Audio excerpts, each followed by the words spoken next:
Hi everybody, Rachel here from Rachthestamper.com, and today I'm going to show you how to make a reflection card. I did a video on this on a Facebook Live, but I wanted to do a shorter one just to show you how to actually do the reflection part, and then just a couple other tips. We are going to be using Stampin' blends, I know, brain fart, to color them in. So you do want to make sure that you use Memento ink for the top rhino. For the reflection rhino, we're going to use Smoky Slate. I used a different color the other day and it was really way too light. We're going to use Blueberry Bushel Pool Party for the background of the sky, and then also Mango Melody for the sunset. And you may want to have your Pool Party Stampin' Right marker and your Mango Melody Stampin' Right marker just to fill in any space if you were to need to. So what I'm going to do is I'm going to focus first on showing you exactly how to make the reflection portion. So I have all of the measurements for this on my blog, which is Rachthestamper.com, and you are going to need some sort of a blank sided photopolymer stamp. This is a stamp from Neat and Tangled. It's just a rectangle background stamp. If you happen to have this stamp set from Stampin' Up, you could use it. Pop on by the house. So the back side of the house is large enough to pretty much do almost any stamp as a background stamp. Basically what we're doing is we're going to transfer the image onto this and then transfer it onto the paper. Okay, so I'm going to show you just with the other one because I've used that one a little bit more practice-wise. But what we're going to need is a piece of cardstock that measures 3 by 5. Okay, so we're going to put that on here because that's where we're going to first stamp our rhino. And again, you could do this with lots of other images as well, but that's the one we focused on today. And I do have also the colors that I used for the rhino, so that will help a little bit. You are going to need a piece of window sheet to be able to do this with as well. And you're also going to need a masked image. So you could do one of two things. You can either stamp this onto a Post-it note that has partial sticky. You could stamp it onto some Post-it tape. He will fit on there. And then trim this out and use this as your mask. Also, you can buy masking paper, which is really great because it's big. It's 8.5 by 11, so you could stamp that. And you can use these over many times. These are the ones we've had from the past party and the one I did the other day, and they do stick really well. So it's really good to be able to use them multiple times. So I'm going to start again by stamping my rhino, and I'm going to kind of put him up here at the top. Just want to pull this off for a second. And I'm going to stamp him in Memento ink. Oops, you can see he's already got a little shadow there. Must not have cleaned him off super well. And you want to make sure that when you do stamp this, and I'm going to show you because this might be exactly what I don't want you to do. You don't want the ink to be too wet because he will end up gummy and it makes him a little bit difficult to stamp. So right here, this is a little bit darker than what you would want. So what I'm going to actually do is I'm going to flip this over and I'm going to clean this off. This is really important because of the coloring portion, and only because it makes it look not as realistic if the ink is gummy. And by gummy, I just mean it's oversaturated with color. So what you want to do is you want to clean your stamp off. You can even use a little lint-free towel just to wipe him clean. And then same thing again, I'm just going to set this kind of down where I want it to be, and I'm going to pick him up. And then this time what I'm going to do, and again, this is just another tip, is you put a stamp pad underneath, because what it does is it prevents you from mushing this in too hard in certain spots. That way you get a nice inking. So I am really lightly tapping this, just moving it around a little bit. So let me make sure this is lined up just where I want it. What I do is I will pick a line. So this is at the 6-inch mark, and I will make sure that my paper is just relined up to that mark. So I make sure that it's straight every single time I'm stamping. So that way, if you don't want to use your magnets, because a couple points in this, we will end up with the magnets will kind of be in the way. Make sure I get my bird. There you go. The nice part about the Stamparatus is if you mess something up and you need to add to it, all you have to do is just re-ink and press, or just repress down. So I'm going to clean him off once again. And now, I won't say this is complicated, but this is where you just need to make sure that you take your time. So what I'm going to do is I'm going to slide this piece of window sheet. This has been used many times over and over again. I'm going to slide this piece of window sheet over top of the rhino. And again, I'm kind of lining the edge of this up with the 7-inch mark just so I know it's exactly square. I'm going to lift up my stamp that I want to be reflected. And you also could do this so you had 2 rhinos looking at each other, or maybe 2 rhinos butt to butt. So you could do this many different ways, but you're going to line him up how you think the reflection would be in the water. We're giving a little bit of space there for the grass. Doesn't have to be too much. And I'm going to press him down. Now what I'm going to do is I'm going to take out this pad for now underneath because I'm actually going to ink him. Okay, so if you want, you can also go ahead and remove the stamped image underneath, but it's not going to hurt anything because we're stamping. We're going to stamp directly onto our clear stamp. I am going to go ahead and grab one of my magnets to hold this window sheet down. And right now I'm going to take my stamp. So if you have a blank stamp like this, you could use either side. But if you're using a stamp that has an image impressed on it, you want to use the opposite side. So I'm just going to lay this on top so I make sure that I have all the image covered that I want. And just pick it up. Make sure that's nicely pressed. And now I'm going to take my smoky slate and I'm going to ink my stamp. Okay, just like that. I do want to make sure before I close this that everything is lined up just like I want it. So I want to make sure that this is over here to the 7, that it's all the way up to the top. Then I'm going to close my window and just press. And what I'm doing is I am transferring this stamp onto my clear stamp. So I'm going to lift it and see if you can see that there. You can see the image just barely. The image is right here on the photopolymer stamp. So I'm going to lift this up out of the way. I'm going to move that. Because this is, again, large, you want to probably make sure that if you put your magnet on that you kind of keep it really tight up near the top. So I want to make sure this is really lined up to the top. I'm just going to set that there to hold it. And one thing I forgot you do want to do is you want to put your foam pad back in since you're going to be stamping with photopolymer. So sorry about that. So again, I'm going to line this up here like that. Put that down. And I'm going to press. And other thing is, if for some reason you wanted this to be a little bit darker, which is going to lift the whole thing up, that's no problem. Just peel it off. So you can see there, I didn't get the butt part, so I'm going to go back in and just fix that. So if you want it to be a little bit darker, you could always go back and add that. Add another inking to it. But could also be because of where my magnet was. I take this and press and just make sure I really get that tail part so he lines up. And the other thing you have to remember is too, this is a reflection, so you do at least have a little bit of leeway that it doesn't really have to be perfect, and you can see the shadow of that other one underneath. But that lined up, so now we have both of our images there. You do want to make sure that this dries before you go through with anything else. Then you can just clean this off again. But the other thing is, if you wanted to do more than one card, this is the perfect time, because then all you have to do is you bring in your other thing. You can re-ink up. Where did I move him to? You can re-ink your rhino back up again. So I'm going to show you what you could do if you were like doing this as an assembly line. So all you would do is, and I know there's a cactus under there, so that doesn't make much sense. But you re-ink up your stamp, re-transfer it back, move this out of the way, and then you can, you can make a whole bunch of cards this way too if you decide what your design is. And again, I did not fully ink this one part, so what you could do is you could go ahead back again and just re-press. Make sure you get that whole part, but I think when I did this, I forgot to take the mat out from underneath, so yeah.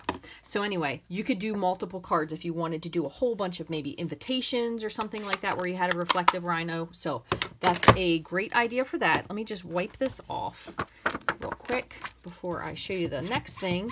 So the other thing is you do have to give all of this a little bit of time to dry. That really is imperative, especially when it comes to coloring your stamping blends, coloring with your stamping blends. Move this over. And what you're also going to do is when you want to color these over, you can get yourself your little mask here. So this is just, again, the mask that I cut out of Post-it tape. You just press this down. Okay, and then what I did was I started mostly with the pool party. So you just kind of dip, just keep dipping, and you can go, I kind of pounce to start and then blend out, just because I don't ever want it to be too dark. But you can kind of go all the way up in the top of the rhino. Just blend out, just like that. I did do the water as well, but before I get to that, I'm going to just go show you that I did go ahead and fill this in a little bit with the light smoky slate Stampin' Blend, just to get a little bit of color on the rhino, so he wasn't too dark. Is this the light one that I have? Yes, it is. Thank goodness. Okay. So I didn't want him to be too dark, but I kind of wanted it to fill in the shape of him a little bit. So I kind of went very lightly with my color.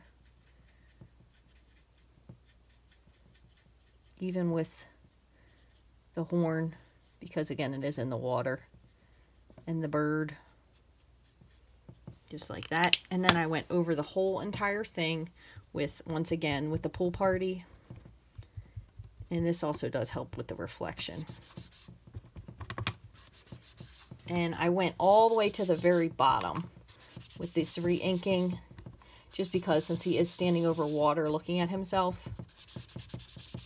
I did also stamp or sponge the edges of this, of the water portion. Kind of going up just slightly. I didn't go all the way to the top because I did the top with a different color. But there you go for that. You can always, again, if you wanted to add a little bit more, you could even go back after the fact because it's not going to hurt.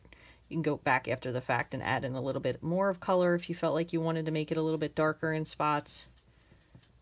So the other thing you can do then is, I'm going to show you one other thing I did, if I can find my sponge, is I went in with my blueberry bushel and kind of tapped on the top because I wanted that like darker twilight sky back there. And I kind of just did the edge.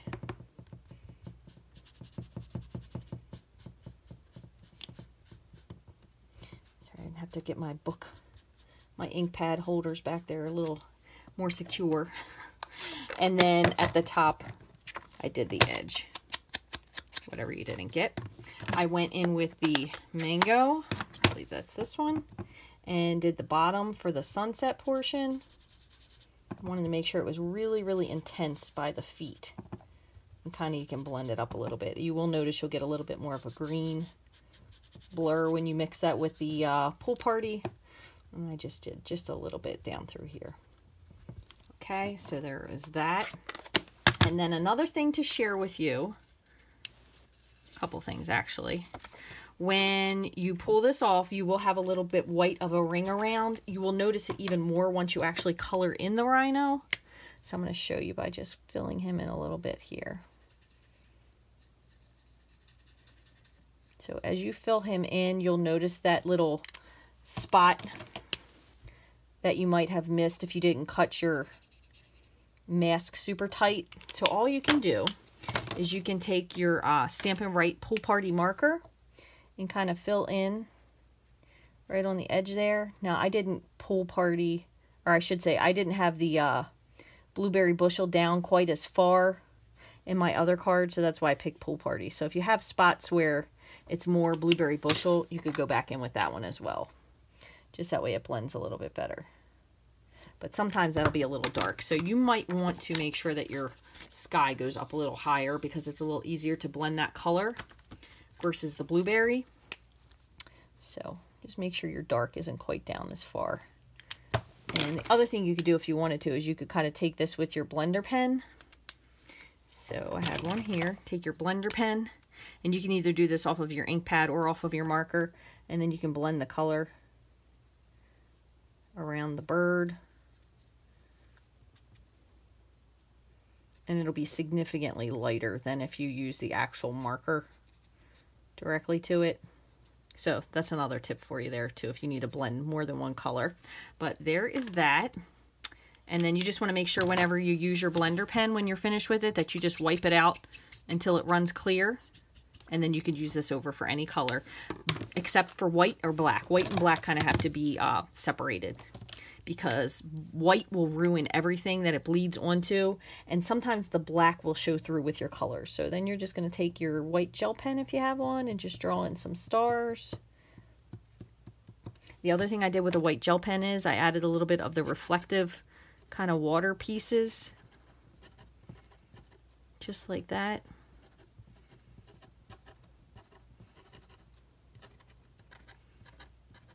Okay, and then I also took a little bit of Wink of Stella and kind of just added like a little swish, so it was like a little bit of shimmer where the water would be. Just like that. This pen I squeezed a little too hard, so also, don't squeeze too hard. Let me clean this up real quick because I'm getting this all over my hand. And somehow I know I'm going to lay this into something it doesn't need to be in. Okay, and then finally, what I did was I used a little bit of, I believe this is Daffodil Delight for the beak. Try to keep my hand off of there so I don't ruin it.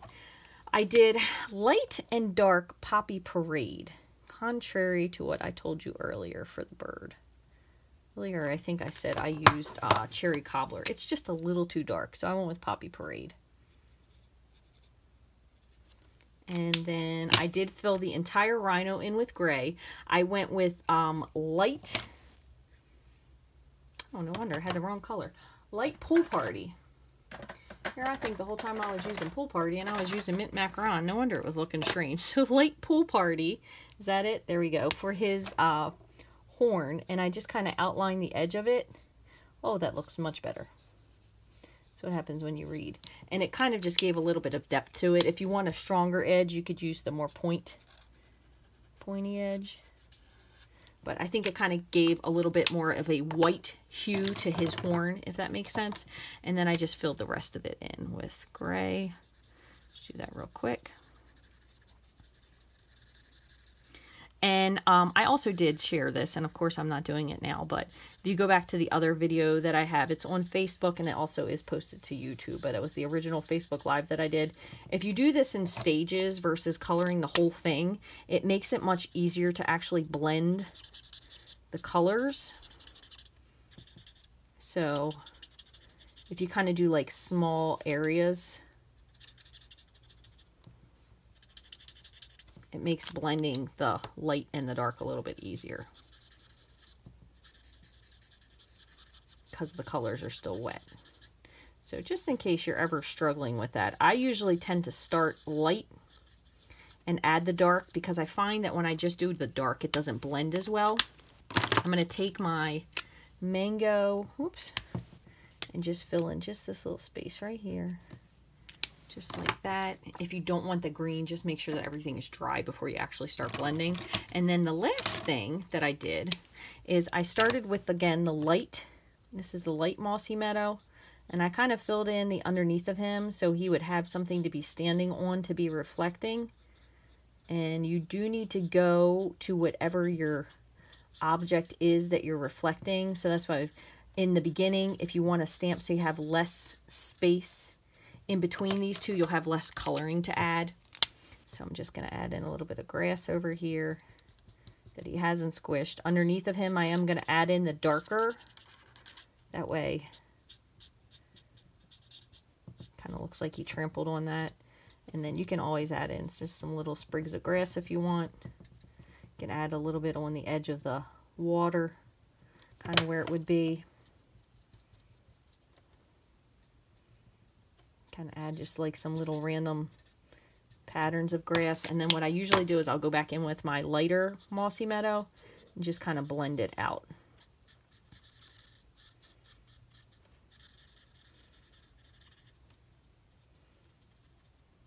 Just like that. There you go. And then finally, I will tell you one other thing. If you're going to go through all of this trouble to do all of this coloring, right?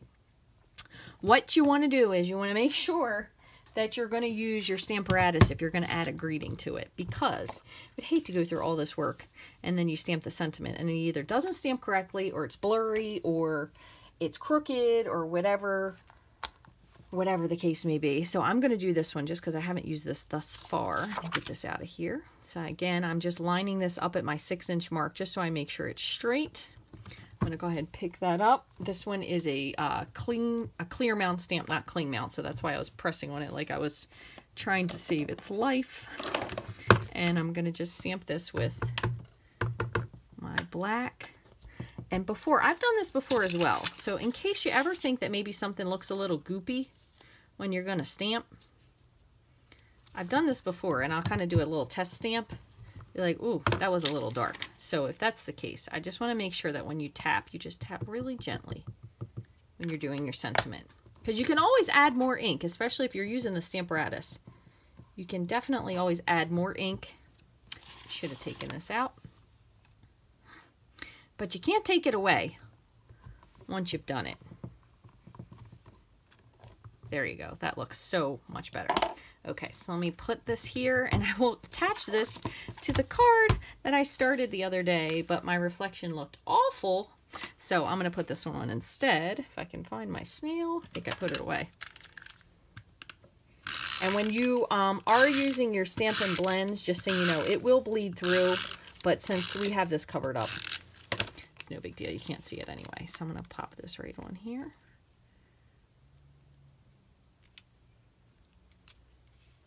And again, this card was not my idea. I got this idea from someone on a Pinterest page, a Stampin' Up! Demonstrator. So I will find her name and share it because she had a fabulous tutorial, and that's where I originally saw this beautiful card. So here, again, I did think I got a little bit closer this time. I'm almost wondering maybe if I did use Basic Gray the last time. Basic Gray also would make a significantly darker shadow. So it kind of depends on if you want it to be. I do like this one better because it's much more reflective in the nature of the lightness of it. However, I like the sponging I did on this one better because the sky is a little bit lighter, not so much green in between. So you can pick and choose and make it what you want. So thank you guys so much for watching. I hope you found this video informative. If you have any questions other than what I've already shared, please feel free to send me an email at rachthestamper@gmail.com. Thanks for watching. Have a great day.